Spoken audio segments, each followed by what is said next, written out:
الرحمن الرحيم الحمد لله رب العالمين والصلاة والسلام على سيد المرسلين وعلى آله وصحبه أجمعين أما بعد فقد قال الله تعالى في القرآن المجيد بعد أعوذ بالله من الشيطان الرجيم بسم الله الرحمن الرحيم وجعلنا من الماء كل شيء صدق الله العظيم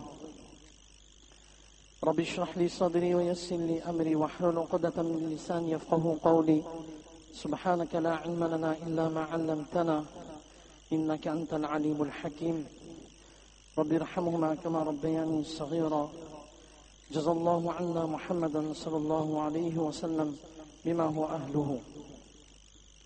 Toutes les louanges appartiennent à Allah subhanahu wa ta'ala.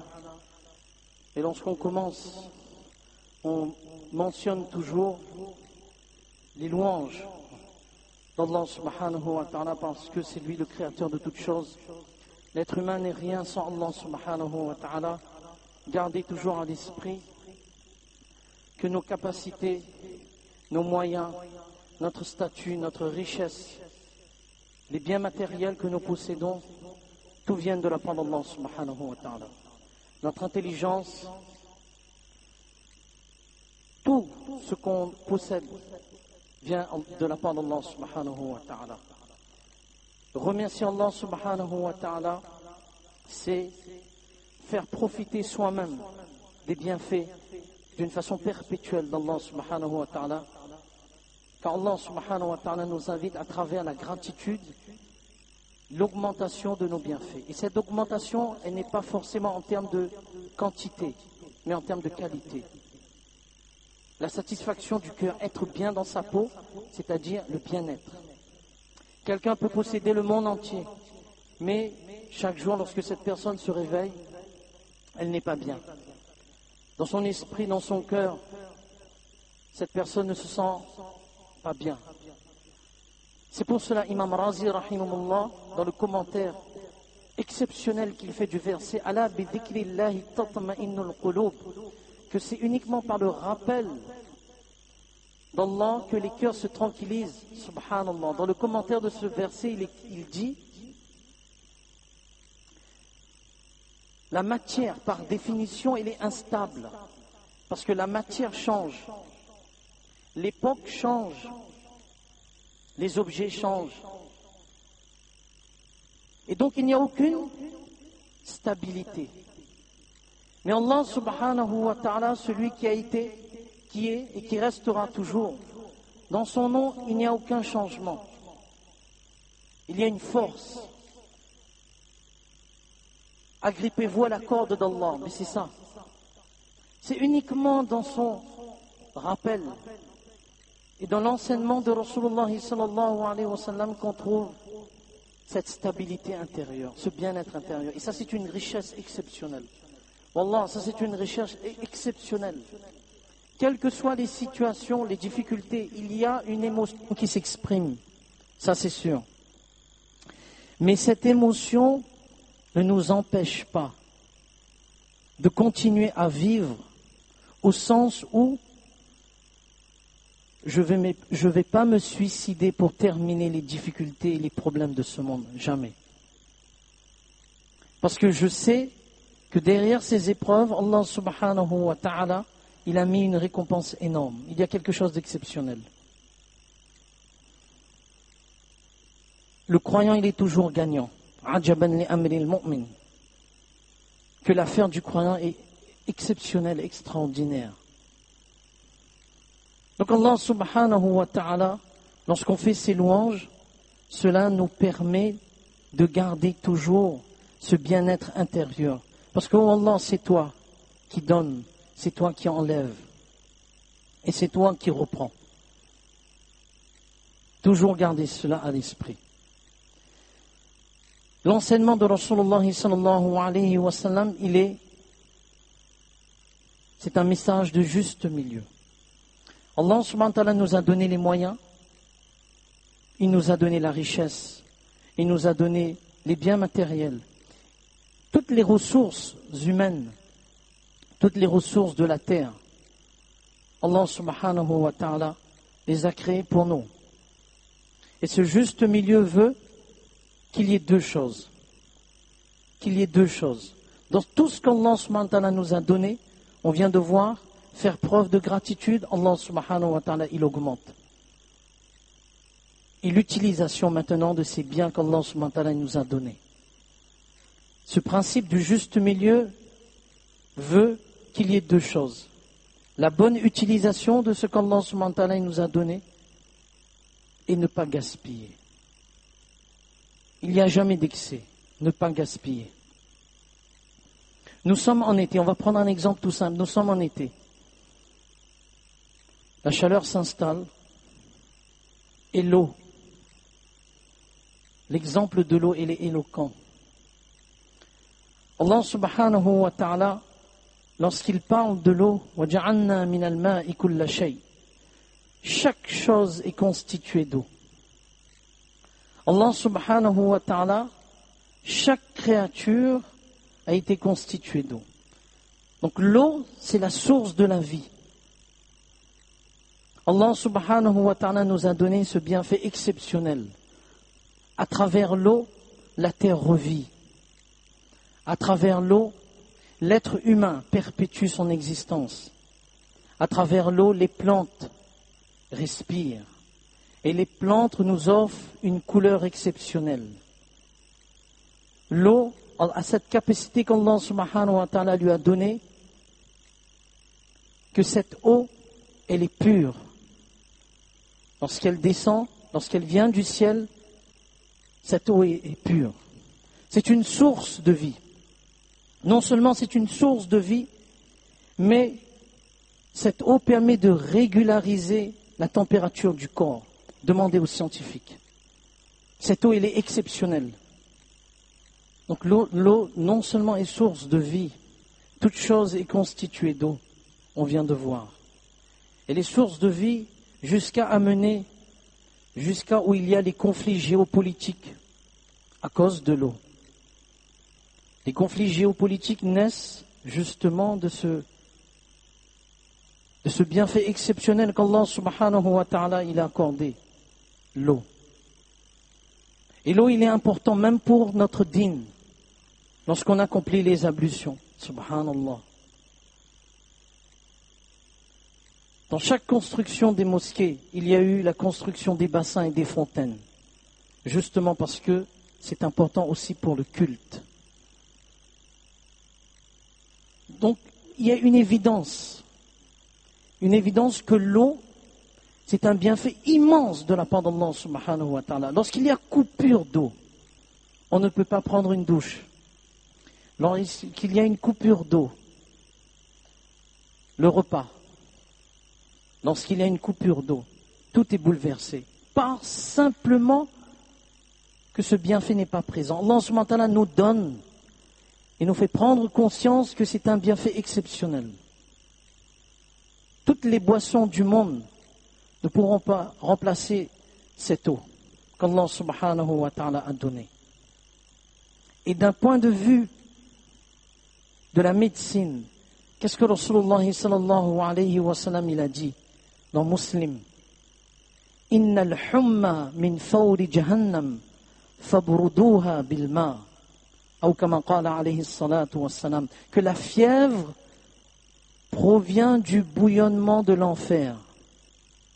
Et utilisez l'eau pour faire baisser la température. Regardez. L'eau, toujours l'eau. Ce bienfait qu'Allah subhanahu wa ta'ala il nous a donné, et pour chaque bienfait, on aura des comptes à rendre. Le gaspillage de l'eau, Allah nous en préserve. Lorsqu'on accomplit le wudu, ce sahabi radiallahu anhu, lorsqu'il était en train d'accomplir le wudu, Rasulullah sallallahu alayhi wa sallam l'a vu. Et qu'est-ce qu'il lui a dit? Tu es en train de gaspiller l'eau. Il a dit même pendant les ablutions, c'est un culte. On est en train d'accomplir les ablutions pour une action exceptionnelle qui est la salat. C'est un moyen. L'objectif est noble, le moyen est noble. Même dans ce cas-là, Rasulullah sallallahu alayhi wa sallam lui a dit, tu es en train de gaspiller l'eau. Même si tu te trouvais devant une rivière, nous savons tous le hadith. Là aussi, il y a gaspillage. Si tu n'utilises pas comme il le faut, tu laves plus qu'il n'en faut. C'est un gaspillage. On aura des comptes à rendre. Comment ce juste milieu, wallah, il est exceptionnel. Quel est ce din qu'Allah subhanahu wa ta'ala nous a donné, que chaque chose a sa place. Même dans le culte, même dans nos ibadat, chaque chose a sa place. La perfection de ce din se vérifie chaque jour dans nos 5 prières quotidiennes, dans nos habitudes, dans notre vie de tous les jours. On est en train d'accomplir le wudu. On ouvre le robinet et on discute. Et l'eau coule. Et l'eau coule. Pourtant, c'est les ablutions. Allah subhanahu wa ta'ala n'aime pas cela. On discute de tout. On discute du foot. On discute des choses qui n'ont rien à voir avec le din. Et l'eau coule. Maintenant, le petit qui regarde l'adulte en train d'accomplir le wudu de la sorte, mais il prend les mêmes habitudes. Et l'eau pour lui, si on ne fait pas naître cette conscience que l'eau, et chaque chose, pas seulement l'eau, mais chaque chose doit être utilisée comme il le faut, c'est un an. Nous, qu'est-ce qu'on veut? Aujourd'hui, qu'est-ce qu'on veut? On veut qu'il y ait des conférences, des séminaires, les grands mots. Mais on a oublié d'épeler les grands mots. M-A-U-X ou M-O-T-E-S. Et les choses basiques de la vie, les choses basiques de la vie, faire comprendre à l'enfant que tout ce que tu as, cela d'abord vient de la part d'Allah subhanahu wa ta'ala. Nous sommes que des moyens qu'Allah subhanahu wa ta'ala nous a donnés. Les parents sont des moyens. Mais faire comprendre à l'enfant que ce que tu manges, tu ne peux pas terminer, tu ne gaspilles pas, tu gardes, tu manges le soir. On ne jette pas. L'eau, lorsque tu ouvres le robinet, Allahu Akbar, ceux qui ont été dans des endroits, les réfugiés, qui n'ont pas d'eau, wallah, qui n'ont pas d'eau, qui se partagent un bol d'eau, et que la mère refuse de boire, parce que sa part, c'est une part, et elle a un enfant pour donner à boire. Elle donne cet enfant 2 gouttes ou 3 gouttes, parce qu'il y a les autres. Il faut qu'on arrive à comprendre que les choses de la vie qu'Allah subhanahu wa ta'ala nous a données constituent un dépôt. Et lorsque l'enfant ouvre le robinet et que l'eau coule, lui faire comprendre que ça, c'est un bienfait de la part d'Allah. On aura des comptes à rendre. Et surtout lorsqu'il s'agit des affaires de la masjid, on est en train d'accomplir le wudu et on gaspille l'eau. On parle de foot, on parle des choses matérielles. Ça n'a rien à voir avec le din. L'enfant, il regarde, je le répète, l'enfant, il regarde et il dit, mais moi aussi je fais pareil. Qui va dire à l'adulte? Et le problème, c'est lorsqu'on dit gentiment, et là ça part dans tous les sens. Ça c'est la maladie du siècle. C'est la maladie du siècle. L'homme, il est devenu un idolâtre. Mais un idolâtre de soi-même. Un idolâtre de soi-même. L'ego, afara'ayta man ittakhadha ilahahu hawa. N'as-tu pas vu celui qui a pris comme divinité ses propres désirs? Je fais ce que j'ai envie de faire. Et Rasulullah sallallahu alayhi wa sallam, dans Abu Daoud, hadith numéro 96, Innahu sayakunu fi hadhihi al-umma qawmun ya'taduna fi at-tuhur. Arrivera un peuple qui va gaspiller l'eau. Et gaspiller l'eau dans le commentaire, c'est gaspiller l'eau même en accomplissant le wudu, même en prenant sa douche, même en lavant sa voiture. On sait bien qu'il y a des restrictions. Auprès d'Allah subhanahu wa ta'ala, on est fautif. Auprès d'Allah subhanahu wa ta'ala, on est fautif. D'inculquer à nos enfants, d'inculquer à soi-même, qu'Allah subhanahu wa ta'ala nous a donné un bienfait, et que ce bienfait, il est tellement riche, Et il a une telle valeur auprès d'Allah subhanahu wa ta'ala que les conflits géopolitiques naissent de ce problème d'eau. Des gens qui n'ont pas à boire comme il le faut, qui n'ont pas l'eau potable. Il y a l'eau, mais l'eau n'est pas potable. L'eau n'a pas été traitée.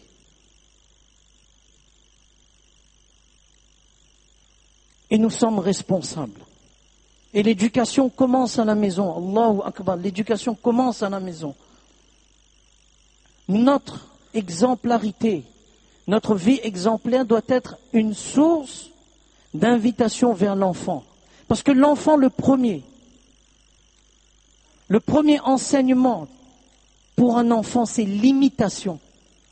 Shah Waliullah, rahimahullah, un éminent savant, il avait dit, 2 Saussure, une spécialiste de l'éducation des enfants, elle dit, le premier enseignement de l'enfant, après avoir aimé, c'est l'imitation. Regardez, il n'aime pas trop écouter, il n'aime pas trop entendre ce que tu dis, mais il aime voir ce que tu fais, parce qu'il y a un décalage entre ce que tu dis et ce que tu fais. Il veut voir qu'est-ce que, Allahu Akbar. Au temps de Rasulullah sallallahu alayhi wa sallam, lorsque il y avait des non-croyants, lorsqu'on les amenait dans la masjid, avant de les laisser partir, on les amenait dans la masjid 3 jours. Et 3 jours, il n'y avait pas de blabla. Ils regardaient. Après 3 jours, lorsqu'il sortait, il dit non. Je voudrais embrasser l'islam. J'ai compris. Je voudrais embrasser l'islam. La pratique, la force de notre dîn, c'est qu'entre la théorie et la pratique, il n'y a pas un décalage. Ce que Rasulullah il a dit, je mets en pratique, ce n'est que la réussite. Ce n'est que la réussite. Un exemple tout simple et on termine. Dans une des mosquées, la facture a été très salée. Le imam, qu'est-ce qu'il a dit? Il a cité une vertu. Une vertu. On fait wudu à la maison. Que ce soit à la masjid ou à la maison, on ne gaspille pas l'eau.